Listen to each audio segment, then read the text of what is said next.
সম্প্রতি কথক পারফর্মিং রেপার্টয়ারের আয়োজনে ভোলাগিরি কলা মন্দিরে উদযাপিত হয়ে গেল অষ্টাদশ জন্মবার্ষিকী। ছিল নাচ, গান, ছৌ নৃত্য সহ আরো অনেক কিছু। চলুন দেখে নেওয়া যাক এই অনুষ্ঠানের কিছু ঝলক।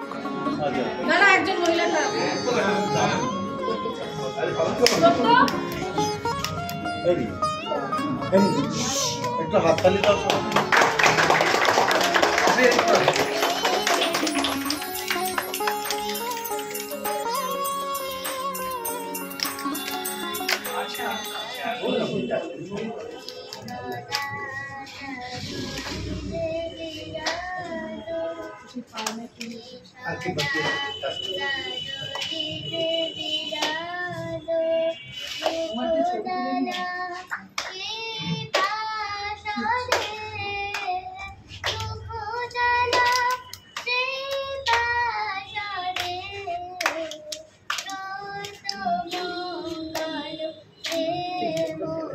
সবাই গাইতে পারি।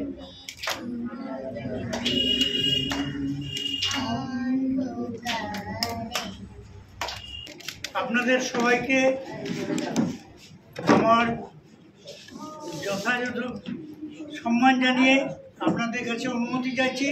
আমাদের কথক পারফর্মিং রেপার্টয়ারের অষ্টাদশ বার্ষিক জন্মদিন আমরা শুরু করব। 2000 সালে যখন এই 27শে সেপ্টেম্বর আমরা শুরু করি, মীরা মজুমদারের নাম দিয়েছিল কথক, আমার স্ত্রী। কিন্তু পরবর্তীকালে 7 সালে 25 আজকের দিনে এই সংগঠন রেজিস্টার্ড হয় কথক পারফর্মিং রেপার্টয়ার। সে কথক নাম দিয়ে যে নৃত্যনাট্য রবীন্দ্রনাথের চণ্ডালিকা দিয়ে আমরা শুরু করেছিলাম, সেই নৃত্যনাট্যকে পরবর্তীকালে আমার মেয়ে কৃতি মজুমদার রবীন্দ্রভারতী থেকে MA পাস করার পর সে এইটাকে নাটকে রূপান্তরিত করে প্রকৃতি নাটক দিয়ে আমরা শুরু করেছি। আজকে প্রতি বছর আমরা একের পর নাটক দিয়ে আপনাদেরকে উৎসাহ দেওয়ার, আনন্দ দেওয়ার চেষ্টা করেছি। কতটা পেরেছি জানি না, কিছু নিশ্চয়ই তার মধ্যে জনপ্রিয় হয়েছে, কেননা একটা কোনো নাটক আমাদের 150 পার হয়ে গেছে। আজকে আমাদের এই 18তম জন্মবার্ষিকীতে আমরা ছোটদের অনুষ্ঠানই রেখেছি।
খুশির জোয়ারে ভাসে সুর রাশিনী ত্রিলোক পালিনী কৈলাসে তুমি শিবের ঘরণী সুর রাশিনী ত্রিলোক পালিনী মেনকার ঘরে উমায়া দরিণী মেনকার ঘরে উমায়া দরিণী শারদ প্রভাতে আসে।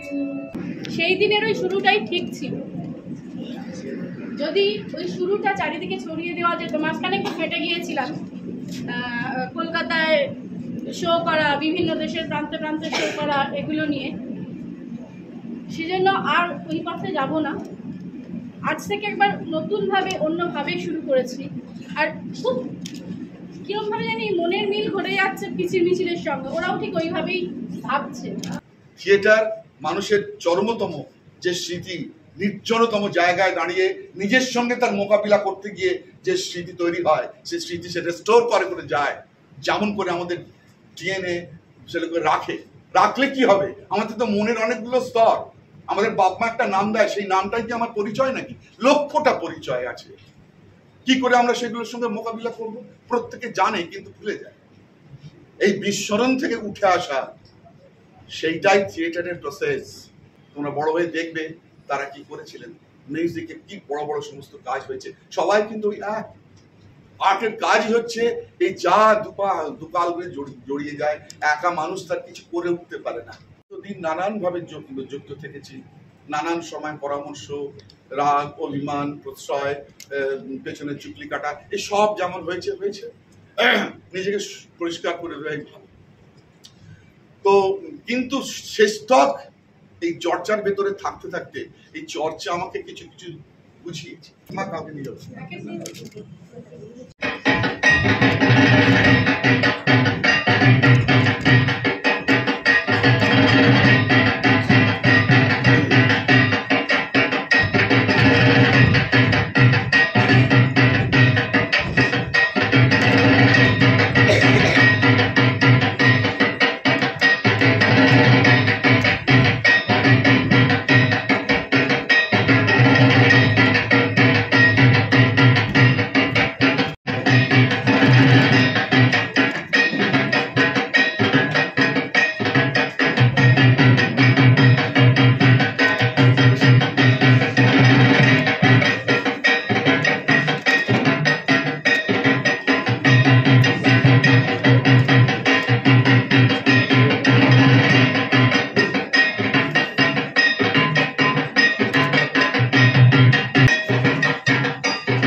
এদিকে দেখো, এদিকে ঘুরে যাও, এদিকে ঘুরে যাও, এদিকে ঘুরে যাও, ঘুরে যাও। তাহলে তোকে দেখতে হবে না। হ্যাঁ, এরকম দাঁড়া। আর সেই গাছ নিয়ে দাদা দাও।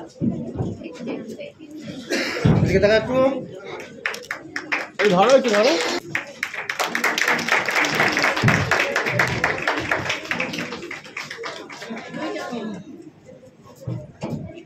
টাকা এদিকে দাও ভিডিও।